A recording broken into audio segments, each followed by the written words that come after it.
Abrindo mais um plantão de dúvidas com o professor Fernando Landulfo. Se você quer que o professor responda a sua dúvida, deixa aqui nos comentários do vídeo, manda no nosso inbox ou envia um e-mail para autoacademico@gmail.com. Certo, professor? Certíssimo, Lali. Vamos ajudar os nossos seguidores, os entusiastas e, é claro, os guerreiros das oficinas. Primeira pergunta de hoje, professor o Eugênio pergunta: qual é a diferença entre temperatura de óleo e temperatura de motor? E onde estão os sensores de ambos? Qual a faixa de temperatura que seja segura? A partir de qual temperatura alta estraga o motor? Então ele quer saber a diferença entre aquilo que nós consideramos como temperatura de trabalho do motor e temperatura do óleo. São duas coisas diferentes, né? São coisas diferentes. Eugênio, excelente pergunta. Então vamos lá. O que nós chamamos de temperatura de motor é, na verdade, a temperatura do líquido de arrefecimento, cuja função qual é? Pegar calor excedente do motor, das câmaras de combustão, do cabeçote, e jogar para o radiador, que vai dissipar para o meio externo. No entanto, quando se rouba calor das câmaras de combustão e do cabeçote, rouba-se também do bloco, aonde circula o óleo lubrificante. Consequentemente, eu estou roubando também calor do óleo lubrificante para que eu mantenha esse óleo a uma temperatura onde a viscosidade está garantida e as suas propriedades também. Mas, professor, não é a mesma? Não, porque o fluido de arrefecimento não toca ou não troca calor diretamente com o lubrificante, exceto em alguns casos aonde o óleo lubrificante passa por um resfriador do tipo água-óleo. Existem alguns motores que também têm o óleo-ar. No entanto, se o veículo não é equipado com um intercambiador de calor para o lubrificante, via de regra, a temperatura do lubrificante é um pouquinho mais elevada que a do fluido de arrefecimento. Bom, e os sensores? Varia de projeto para projeto. O sensor de temperatura do motor está sempre em contato direto com o fluido de arrefecimento. E o do óleo? Existe? Sim, existe. Em alguns casos, alguns veículos mais sofisticados e esportivos têm um sensorzinho colocado estrategicamente em contato direto com o lubrificante, lendo a sua temperatura. Sabe quem tinha muito sensor de temperatura de óleo? O Fusca. Carros antigos costumavam ter mais até um mostrador de temperatura do óleo para o motorista verificar, né? Já não é mais comum nos carros de hoje em dia, né? Não, o Fusca por quê? Porque o Fusca é com refrigeração a ar. Então, quem você usava como parâmetro de funcionamento desse sistema? A temperatura do óleo. Então, se instalava lá no radiadorzinho de óleo, nas proximidades, um sensor de temperatura. Com relação às faixas de temperatura recomendadas, não existe nada genérico. Cada montadora tem a sua faixa, tanto para a temperatura do motor, como para a temperatura do óleo. Varia de acordo com o combustível, varia de acordo com o projeto, varia de acordo com a concepção do veículo. Então, até com relação à transmissão, né, tipo de transmissão, câmbio automático, câmbio manual, também varia a temperatura do motor. Daqui a algumas semanas vocês vão ver um vídeo sobre válvula termostática em que a gente explica melhor esse sistema e por que essa temperatura varia. Segura aí que vai ser bastante interessante para você dentro desse assunto. Vocês vão gostar. Próxima dúvida do Juliano Garcia.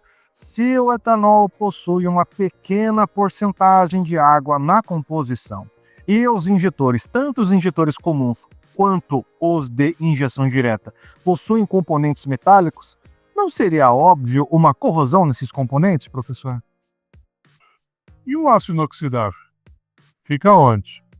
Os bicos, assim como muitas partes dos sistemas de injeção de combustível modernos, utilizam aço inoxidável. No entanto, se você pegar os veículos mais antigos, onde nós tínhamos o carburador de Zamato, o que precisaram fazer?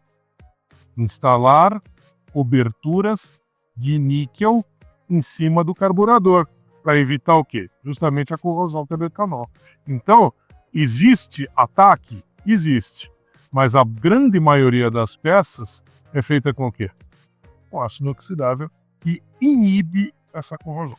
Nós falamos sobre isso no vídeo Efeitos Corrosivos do Etanol Hidratado, está aqui no nosso canal e o link está aqui na descrição ou aparecendo no card aqui acima para vocês. Voltando a falar sobre arrefecimento, a pergunta aqui para você, professor. Professor, sou entusiasta e sempre usei aditivo concentrado com água de torneira e nunca tive problema. Estou errado? Não, você não está errado.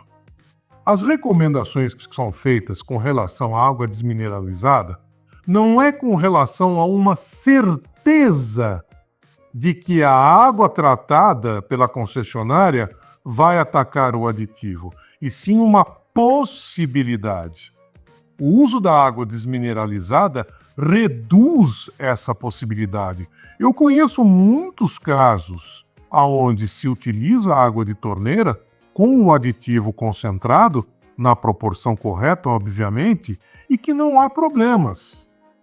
O problema ocorre quando se utiliza uma água, por exemplo, uma água de poço não tratada, onde pode haver uma concentração de minerais e que o aditivo não consiga neutralizá-los. A água de concessionária é uma água tratada, não é desmineralizada, ela tem alguns aditivos químicos, mas não necessariamente esses aditivos químicos vão atacar as propriedades do aditivo. Eu, pelo menos, eu não conheço nenhum trabalho acadêmico que comprove isso. O que se reduz é a probabilidade. Agora, com relação a usar apenas água, aí sim nós podemos ter problema de uso de água não aditivada nos sistemas de arrefecimento. E o uso da desmineralizada poderia diminuir essa probabilidade de ocorrência de ataque. Agora, com o uso de aditivos, não, eu não considero a tua atitude errada. Pelo menos não tem base técnico-científica publicada a respeito disso. E se alguém quiser criticar esse meu posicionamento, por favor, apresente o trabalho acadêmico publicado e aprovado ou o livro aonde está escrito que a água de torneira ou a água tratada de concessionária é proibitiva. Vale a gente lembrar que o aditivo, né, você mencionou que você utiliza o aditivo concentrado, ele possui anticorrosivos. Né? Esses anticorrosivos, eles já vão inibir, né, um pouco aí a oxidação, a ferrugem provocados aí pelo uso de água mineral. E para o pessoal que gosta de usar água de poço, usar água de ar-condicionado, gente, são sistemas, são fontes que não têm controle, você não sabe o que você está colocando dentro do veículo. Então, na falta de uma água desmineralizada, que essa sim tem um poder corrosivo muito menor, ela corrói, mas muito menos, por isso é a mais indicada. Então, utilize água desmineralizada sempre. Na falta dela, utilize água mineral. E se você tiver um carro novo, um carro com motor downsizing, se preocupe em manter o motor na especificação mais original possível, porque eles são muito menos tolerantes com desvios de especificação de fluidos, ok? Então é algo para se observar. Existem também veículos com uma tolerância maior à água mineral, por exemplo. Eles sofrem menos os efeitos porque os materiais são diferentes, os motores são projetados de forma diferente. Motores atuais, eles são fabricados muito mais próximos do limite de desempenho que eles podem entregar. Então tem todos esses fatores estão envolvidos aí na escolha do fluido, ou compra um aditivo já pronto para usar. Tem ele já diluidinho, vai lá e compra ele e utiliza. Ainda falando de arrefecimento, recentemente fizemos um vídeo com a MTE Thomson, também um plantão de dúvidas lá com o Alberto, lá na fábrica da MTE, E o Cristiano deixou o seguinte comentário: não instalem válvula termostática se houver ferrugem no líquido de arrefecimento. A ferrugem faz com que a válvula trave. Não seja um completo imbecil. Se houver ferrugem, trate de efetuar uma limpeza e aplicação do líquido recomendado. Mas espera aí, professor, se existe ferrugem, ela tem que ter uma origem e precisa ser corrigida, né? É claro, a ferrugem ela vem do quê? Corrosão ou do bloco, se for de ferro fundido, ou dos selos, né? Ou até mesmo da bomba d'água. Não existe sistema de arrefecimento com ferrugem diluída. Isso é um problema. Então, primeiro corrige esse problema. Limpeza do sistema, eliminação da fonte de corrosão, para depois se substituir a válvula termostática. Mas o ponto de vista dele não está errado, não. Não se põe válvula nova em sistema com água velha. Mas também você não deixa um sistema doente sem uma válvula termostática, né, continuando a produzir ferrugem e que vai causar um problema muito maior lá na frente. Sim, acaba se tornando um ciclo vicioso. Então, gente, não é um problema de novo. A válvula termostática toma a culpa de muitos problemas de manutenção do arrefecimento que não são causados por ela. São problemas que se manifestam na válvula termostática. São duas coisas totalmente diferentes. Não adianta nada você deixar o motor sem válvula termostática e com um ponto de ferrugem em que se corrói o bloco inteiro, você pode aí ter um problema aí de vazamento depois, né, se for um selo, ou pior, né, se o vazamento externo, pior ainda seria um vazamento interno. Sim. Misturar com óleo e aí, meu amigo, não adianta a válvula termostática, sem válvula termostática aí já era. O Jonas coloca: professor, por uma questão jurídica vou ter que deixar parada uma Fiat Toro Diesel 2019. Eu acho que ela vai ficar mais de 12 meses parada. Existe alguma recomendação para deixá-la em hibernação? Olha, Jonas, o que está me preocupando aí com relação a essa hibernação, é lógico que eu acredito que você vai colocar esse veículo no cavalete para evitar a deformação dos pneus. Que me preocupa aí é o sistema de combustível. 12 meses um diesel S10 parado no tanque me preocupa. Então, a solução que eu vejo é aditivar esse combustível com um biocida e um antioxidante de excelente qualidade para se preservar o sistema de alimentação. Se esse motor puder ser funcionado durante o tempo de hibernação, melhor ainda. E aí você vai trocando esse combustível durante o tempo de hibernação do veículo. Agora, se tiver que ser realmente desligado, não puder nem ligar, então a solução que eu vejo que seja a menos impactante seria aditivar esse combustível. A alternativa de se esgotar o tanque por completo não teria uma consequência menos danosa? A questão é, eu não sei que líquido preservativo poderia ser utilizado e se existe algo que pode ser inserido no sistema. E o Michael faz a seguinte pergunta: qual o protocolo de manutenção quando se compra um veículo parado no pátio por mais de um ano? E aqui ele coloca troca de óleo, troca dos filtros, lavagem do tanque e quais outras atenções? Olha, Michael, eu verificaria, além disso, complementarmente, o estado do fluido de arrefecimento, o estado da bateria e dos contatos elétricos. Porque se você fizer uma revisão completa, praticamente todos os fluidos deveriam ser pelo menos verificados e trocados aqueles cuja a estagnação pudesse prejudicar. Próxima dúvida do canal do óleo. Professor, quais são os parâmetros mais importantes que devem ser analisados quando eu mando um diesel para o laboratório?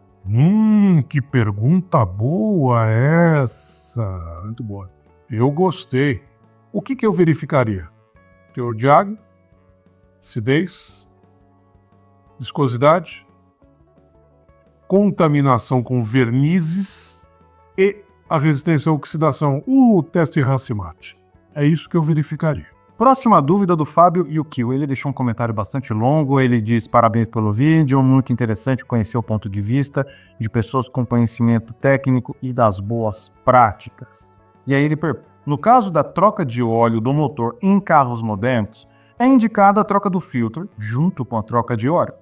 No caso da troca do fluido de transmissão, há alguma orientação da troca do filtro do fluido de transmissão automática?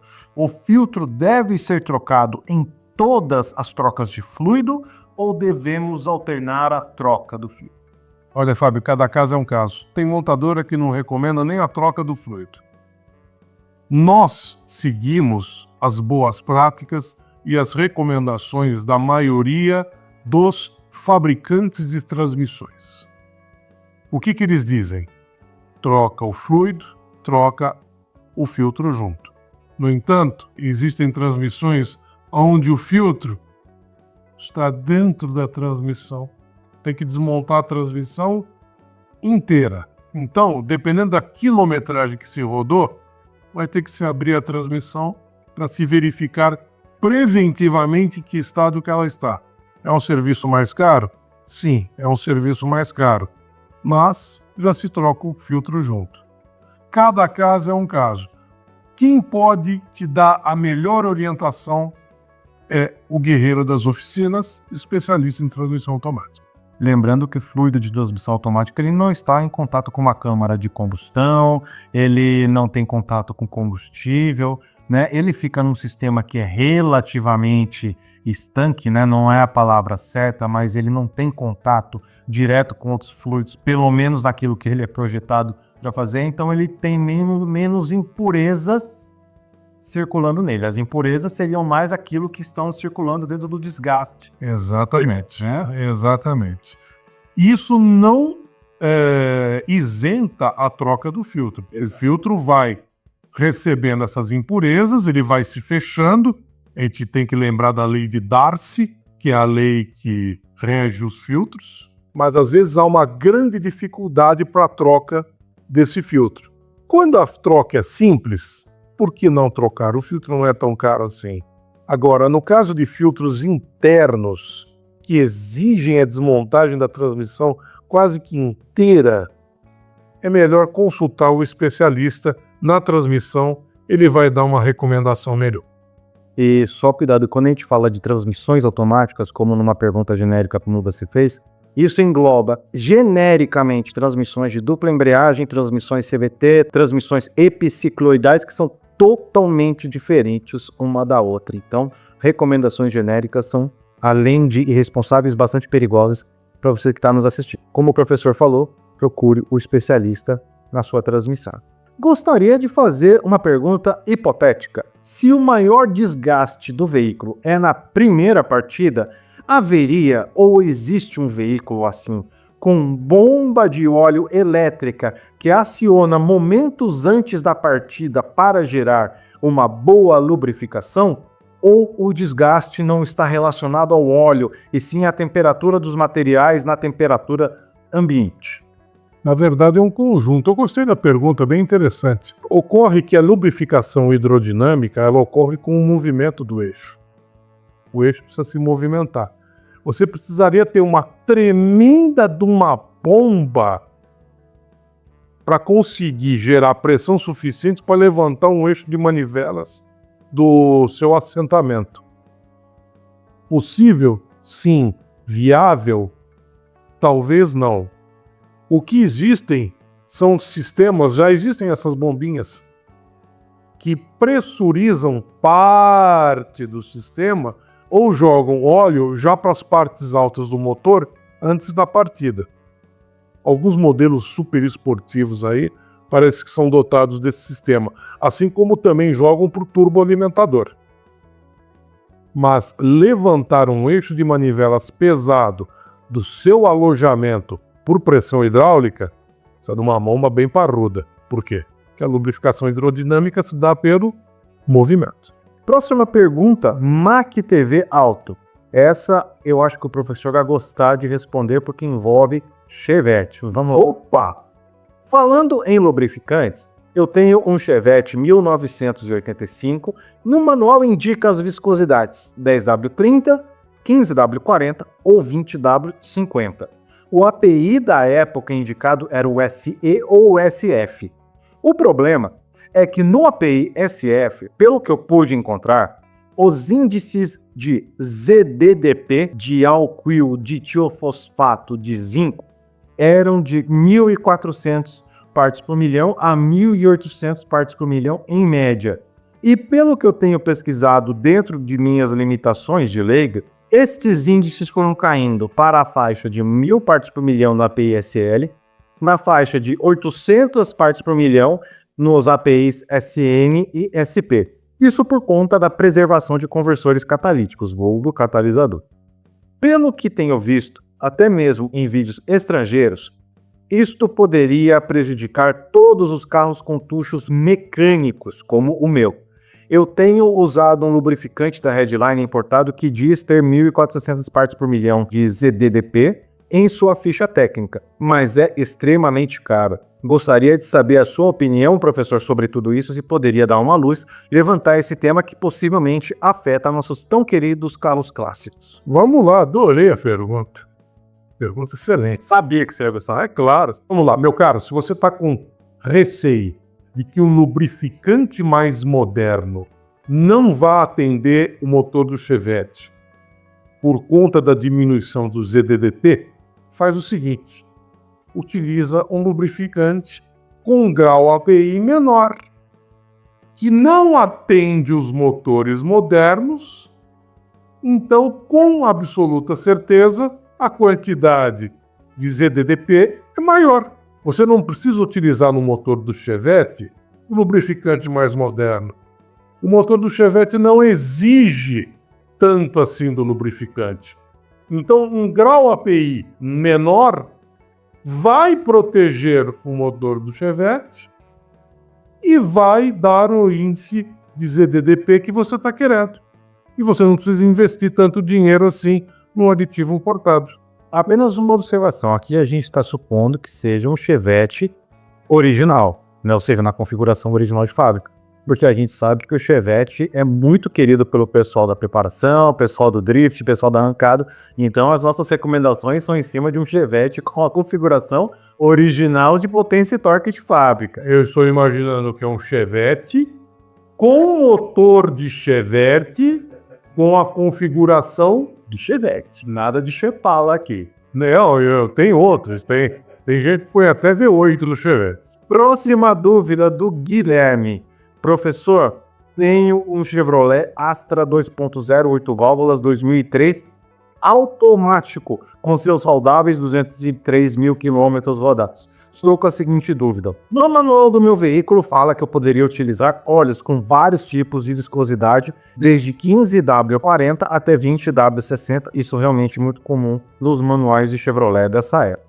Gostaria de saber se eu posso mudar a viscosidade do óleo. Sempre usei 20W50, mas fiquei curioso e acabei colocando com 15W40, pois acho que seria um lubrificante mais moderno. E aqui, professor, a primeira pergunta dele, porque ele faz duas aqui. Gostaria de saber se essa troca de especificação de viscosidade se pode causar algum problema sério ao Astra dele.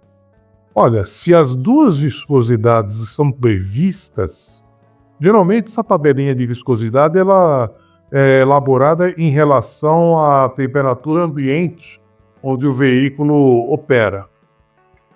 A princípio, o carro já tem 200 mil quilômetros. Uma diminuição de viscosidade pode te dar uma surpresa desagradável. Você pode ter um aumento do consumo do óleo lubrificante. Se isso acontecer, é porque o seu motor já está com desgastes acentuados e este óleo, nessa viscosidade, não está mais vedando as câmaras com os anéis de segmento. Então, você pode ter essa surpresa. Uma outra surpresa que você pode ter é a pressão do lubrificante cair por conta da viscosidade e a lâmpada de óleo começar a piscar em marcha lenta. Então, se isso ocorrer, é hora, na verdade, de reformar o motor. Ou você retorna à viscosidade anterior, também prevista em manual, e continua usando até quando for possível. Isso é bem diferente daquele caso que a gente vê muito pessoal, inclusive, colocando na nossa caixa de comentários, daquele mito que circula no mercado, de que o motor mais rodado ele tem que obrigatoriamente receber um óleo de viscosidade maior. São duas coisas totalmente diferentes. Totalmente diferentes. Nós estamos falando de viscosidades recomendadas. Viscosidades recomendadas em função do quê? Da temperatura ambiente onde esse veículo vai rodar. Então, como o nosso país é um país múltiplo aí, nós temos aí climas diferentes em regiões diferentes. Existe essa recomendação. Como você já estava usando o 2050 e não teve problema, e você passou para o 1540 achando que é um lubrificante mais moderno, não é. Não tem nada a ver isso. O lubrificante 1540 era recomendado para regiões mais frias. Pode ser que com o grau de desgaste que esse motor apresenta, ele começa a baixar a pressão do óleo a quente, então a lâmpada de óleo poderá acender ou piscar em marcha lenta, a quente, e um consumo maior de lubrificante. A segunda dúvida dele é sobre transmissão. Aproveitando, gostaria de saber se eu posso alterar a norma do fluido da transmissão automática, pois no manual pede Dextron 2, mas estou com dificuldade de achar. Acho com mais facilidade o Dextron 3. Gostaria de saber se eu posso realizar essa troca. E também, eu realizo a troca parcial a cada 10.000 quilômetros. Essa minha prática é saudável ou estou jogando dinheiro fora? Vamos lá, estamos falando de uma substituição do 2 pelo 3.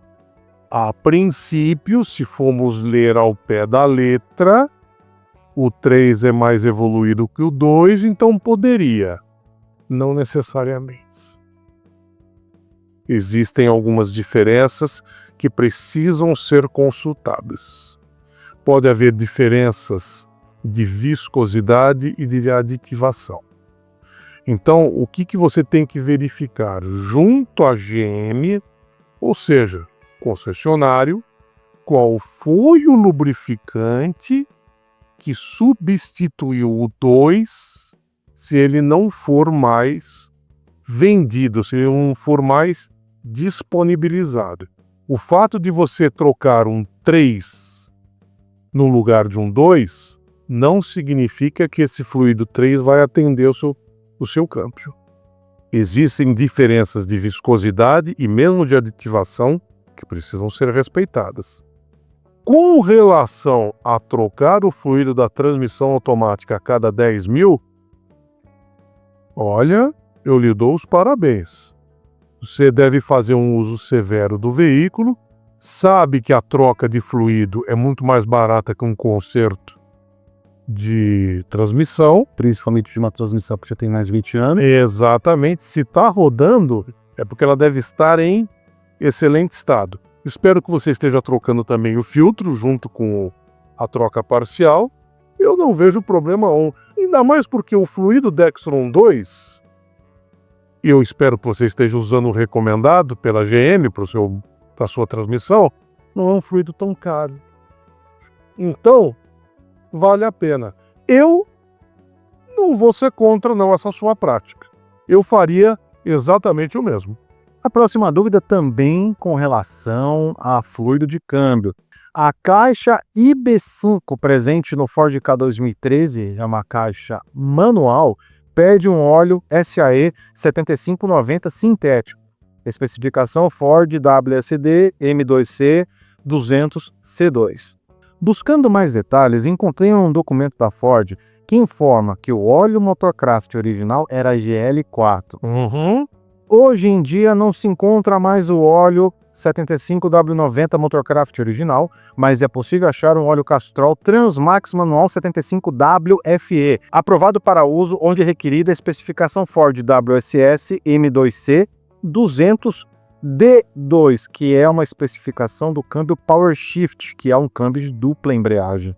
disse por aí, não encontrei fontes oficiais, que esta última especificação substituiu a anterior.